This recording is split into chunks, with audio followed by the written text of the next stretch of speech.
இந்நிகழ்விலே பங்கேற்று தீர்மானங்களை வாசிக்கவிருக்கிற அமீர் பாஷா அவர்களே, சஃபியுல்லா அவர்களே, ஷாஹித் முகமது அவர்களே, அண்ணன் அப்துல்லா ஹனீஃபா அவர்களே மற்றும் இந்த நிகழ்வில் பங்கேற்று இதனை சிறப்பித்துக் கொண்டிருக்கிற இஸ்லாமிய இயக்கங்களின் தலைவர்களே, கண்ணு கெட்டிய தூரம் வரையில் கடலென திரண்டிருக்கிற இஸ்லாமிய சொந்தங்களே, உங்கள் அனைவருக்கும் என்னுடைய பணிவார்ந்த வணக்கத்தை தெரிவித்துக் கொள்கிறேன். பாப்புலர் ஃப்ரண்ட் ஆஃப் இந்தியா என்கிற இந்த வெகுமக்கள் இயக்கத்தை ஒரு மகத்தான ஜனநாயக இயக்கத்தை வெகுமக்களிடமிருந்து பிரித்து விடுவதற்கு, அந்நியப்படுத்துவதற்கு, தீவிரவாத முத்திரை குத்தி ஒடுக்குவதற்கு இந்திய ஆளும் வர்க்கம், குறிப்பாக காவல் அதிகார வர்க்கம், அதிலும் குறிப்பாக உளவுத்துறையை சார்ந்த வர்க்கம் பகீரத முயற்சிகளை மேற்கொண்டு வருகிறது. இதை ஒரு தொடர் நடவடிக்கையாகவே கையாண்டு வருகின்றனர். அவர்களுக்கு ஒத்துழைக்கிற வகையில்,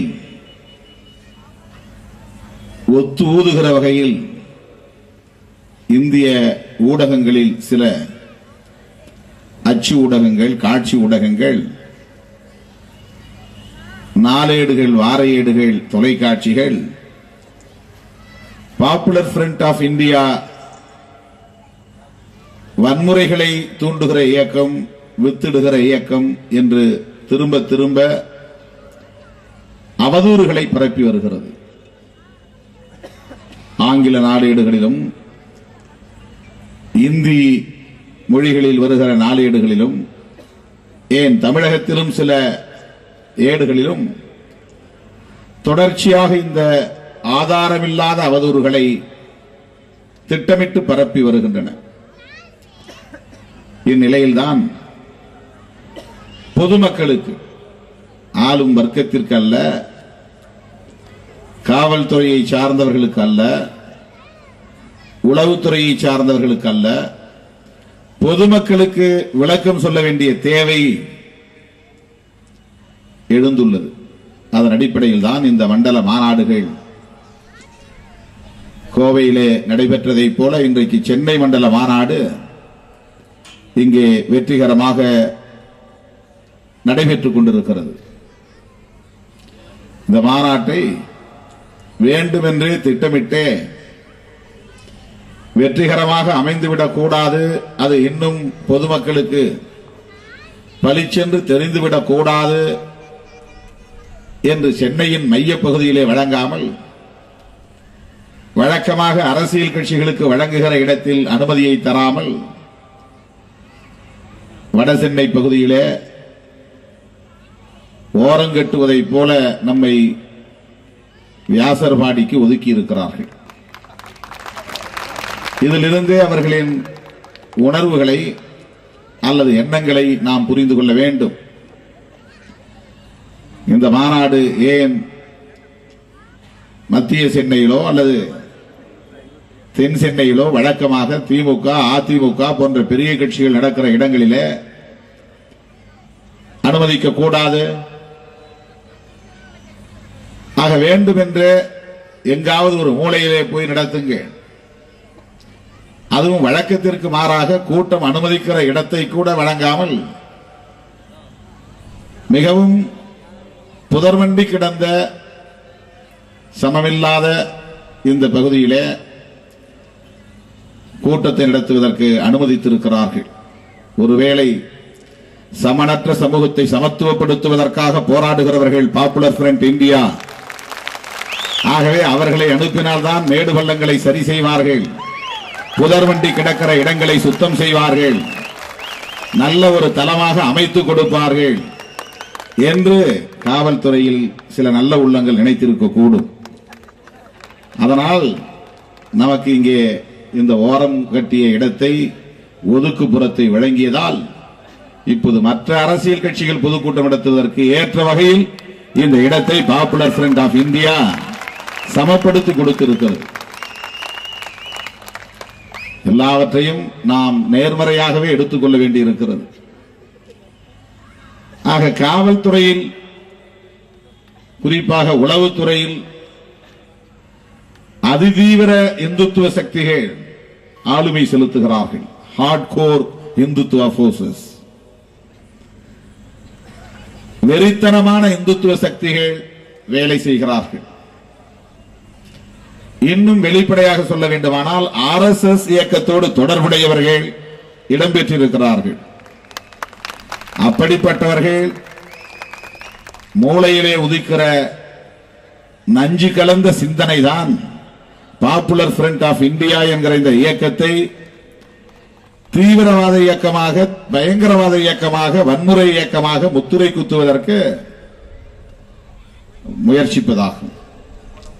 ஆனால் மக்களின் செல்வாக்கு இருக்கிற வரையில் எந்த இயக்கத்தையும் எந்த சக்தியாலும் அழித்துவிட முடியாது, நசுக்கிவிட முடியாது என்பதை காலம் சொல்லிக் கொண்டிருக்கிறது. இந்த மாநாடு அதற்கு ஒரு சாட்சியமாக இருக்கிறது. தீவிரவாதிகள் இடம்பெறுகிற இயக்கத்தில், வன்முறையாளர்கள் இடம்பெறுகிற இயக்கத்தில், பயங்கரவாதத்தை கொள்கையாக கொண்டிருக்கிற இயக்கத்தில் இப்படி வெளிப்படையாக சரிக்கு சமமாக பெண்கள் வந்து பங்கேற்பார்களா என்பதை உளவுத்துறையினர் எண்ணி பார்க்க வேண்டும். குறிப்பெழுதி இந்திய ஆளும் வர்க்கத்திற்கு அனுப்பி வைக்க வேண்டும். இடதுபுறம் எவ்வளவுக்கு எவ்வளவு பெண் ஆண்கள் இருக்கிறார்களோ அவ்வளவுக்கு இணையாக மேடையின் வலப்புறத்தில் பெண்கள் அமர்ந்திருக்கிறார்கள் என்பதை காவல்துறை புரிந்து கொள்ள வேண்டும். பெண்கள் எப்போதும் வன்முறைக்கு இடம் தரக்கூடியவர்கள் அல்ல, வன்முறை இயக்கங்களை ஊக்கப்படுத்தக்கூடியவர்கள் அல்ல. பாப்புலர் ஃப்ரண்ட் ஆஃப் இந்தியா இயக்கத்திலே வன்முறையாளர்கள் இருக்கிறார்கள் என்று சொன்னால் கூடுகிற இடத்தில் வன்முறை வெடிக்கும் என்கிற எண்ணம் இருந்தால் பெண்களும் குழந்தைகளும் இப்படிப்பட்ட மாநாட்டிற்கு வருவார்களா என்பதை எண்ணி பார்க்க வேண்டும்.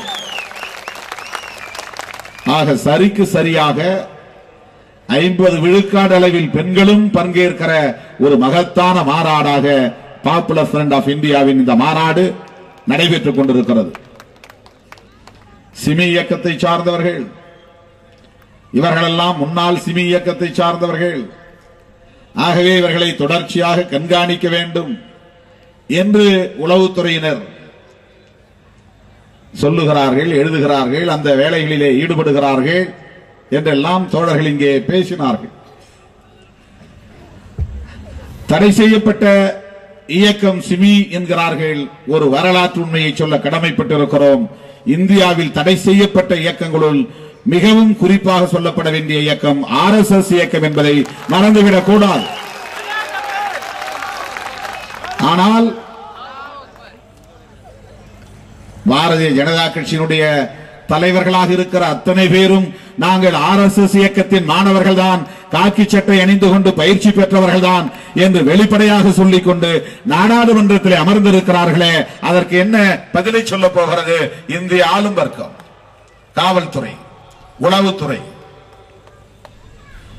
இந்தியாவில் பல்வேறு இடங்களிலே வன்முறைகள் வெடித்திருக்கின்றன, குண்டுகள் வெடித்திருக்கின்றன. அப்படிப்பட்ட அந்த வழக்குகள் எல்லாம் விசாரிக்க பெற்று பல ஆண்டுகளுக்கு பிறகு என்ன உண்மையை வெளிப்படுத்தி இருக்கின்றன? இஸ்லாமிய இயக்கங்களுக்கும் அப்படிப்பட்ட வன்முறைகளுக்கும் எந்த தொடர்பும் இல்லை என்பதை பல்வேறு வழக்குகள் உறுதிப்படுத்தி இருக்கின்றன. அதை ஆதாரபூர்வமாக இஸ்லாமிய இயக்கங்கள் பட்டியலிட்டிருக்கிறார்கள். ஆனால் தொடர்ந்து இங்கே ஆளும் வர்க்கம் அல்லது அதிகார வர்க்கம் இஸ்லாமிய இயக்கங்களை தீவிரவாத இயக்கங்களாக முத்திரை குத்துவதற்கு பெருமளவிலே முயற்சி எடுத்துக் கொண்டிருக்கிறார்கள். தென்னிந்திய பகுதியிலே 3 இஸ்லாமிய இயக்கங்கள் ஒன்று சேர்ந்து உருவாக்கப்பட்டதுதான் பாப்புலர் ஃப்ரண்ட் ஆஃப் இந்தியா என்று வெளிப்படையாக கொள்கைகளையும் கோட்பாடுகளையும் செயல் திட்டங்களையும் பொதுமக்களின் பார்வைக்கு வைத்துவிட்டு இயங்குகிற இயக்கம் தான் இந்த இயக்கம். இந்த இயக்கத்தின் தலைமை பொறுப்பில் இருப்பவர்கள் வெளிப்படையாக இயங்குகிறார்கள். தலைமறைவாக இயங்கக்கூடியவர்களா? நான் கேட்கிறேன், பாப்புலர் ஃப்ரண்ட் ஆஃப் இந்தியாவினுடைய தலைவர் யார் என்று அறிவிக்கப்பட்டிருக்கிறது. பொதுச் செயலாளர் யார் என்று வெளிப்படையாக அறிவிக்கப்பட்டிருக்கிறது. பொருளாளர் யார் என்பதும் உலகத்திற்கு சொல்லப்பட்டிருக்கிறது. ஆனால் வெளிப்படையாக RSS இயக்கத்தின் தலைவர்களின் பட்டியலை உங்களால் வெளியிட முடியுமா? அந்த ஆற்றல் உண்டா? துணிச்சல் உண்டா? யார் RSS இயக்கத்தினுடைய மாநில தலைவர், மாநில பொதுச் செயலாளர்? அதனுடைய தலைமை அலுவலகம் எங்கே இருக்கிறது? அதற்கு என்ன நிதி ஆதாரம்? RSS இயக்கத்தினுடைய வெளிப்படையான செயல் திட்டம் என்ன? சொல்ல முடியுமா? ஆக தீவிரவாத இயக்கம் என்று முத்திரை குத்துவதற்கு, RSS இயக்கத்தின் மீது முத்திரை குத்துவதற்கு திராணி இல்லாதவர்கள், தெம்பு இல்லாதவர்கள், வக்கு இல்லாதவர்கள், வகை இல்லாதவர்கள் வெளிப்படையாக கொள்கை கோட்பாடுகளை அறிவித்து செயல் திட்டங்களை அறிவித்து செயல்படுகிற ஒரு இயக்கத்தை மீண்டும் மீண்டும் வன்முறை இயக்கம் என்று முத்திரை குத்த முயற்சிக்கிறார்கள். ஊடகவியலாளர்களை கூப்பிட்டு கேட்டால் எங்களுக்கு காவல்துறை கொடுத்தது என்கிறார்கள். ஒரு பக்க செய்தி. நாளைக்கு இந்த மாநாடு பற்றி ஒரு காலம் செய்தி கூட போட மாட்டார்கள். இது தீவிரவாத இயக்கம் என்று எழுதுவதற்கு ஒரு பக்கம், கிட்டத்தட்ட 50 லட்சம் ரூபாய் மதிப்பில் விளம்பரம் செய்யக்கூடிய அளவுக்கு பாப்புலர் ஃப்ரண்ட் ஆஃப் இந்தியாவுக்கு இடம் கொடுக்கிறார்கள். ஒரு பக்கம் ஒதுக்குகிறார்கள். ஒரு ஏட்டிலே வந்த செய்தியை கொண்டு வந்து தோழர்கள் காட்டினார்கள். நான் பார்த்தேன், அதிர்ச்சி அடைந்தேன். அதே நாளேடு நாளைக்கு இந்த மாநாட்டில் திருமாவளவன் கலந்து கொண்டு பேசினான் என்று ஒரு பத்தி எழுத முடியுமா? எழுதுவார்களா? ஒரு நாடாளுமன்ற உறுப்பினர் என்கிற அந்த அடிப்படையிலாவது இந்திய நாடாளுமன்றத்தில் 545 பேரில் திருமாவளவன் ஒரு ஆள். 545 பேரில் அந்த தகுதியின் அடிப்படையிலாவது Thirumavalavan popular front of India என்பது தீவிரவாத இயக்கம் இல்லை என்று சொன்னார். அது வெகு மக்களின் இயக்கம் என்று கூறினார் என்று எந்த ஏட்டிலாவது ஊடகத்திலாவது பதிவு செய்ய முடியுமா? அவர்கள் சொன்னார்களாம், எங்கள் பார்வைக்கு அப்படி எந்த தகவலும் வரவில்லை, நாங்கள் பாப்புலர் ஃப்ரண்ட் ஆஃப் இந்தியாவை அந்த கோணத்தில் பார்க்கவில்லை என்று சொன்னார்களாம். அப்படி என்றால் வேறு யார் இப்படிப்பட்ட அவதூறுகளை பரப்புவது? எதற்காக இந்த அவதூறுகள் திட்டமிட்டு பரப்பப்படுகின்றன? இங்கே நான் வரும்போது தோழர் பேசிக் கொண்டிருந்தார். இந்த இயக்கத்தில் உறுப்பினராயிருக்கிற ஒவ்வொருவரும் கட்டாயம் சந்தா செலுத்த வேண்டும் என்கிற அந்த அடிப்படையில் தான் இந்த கட்சிக்கு, இந்த இயக்கத்திற்கு நிதி வருகிறது என்று நிதி ஆதாரத்தை பற்றி குறிப்பிட்டார்.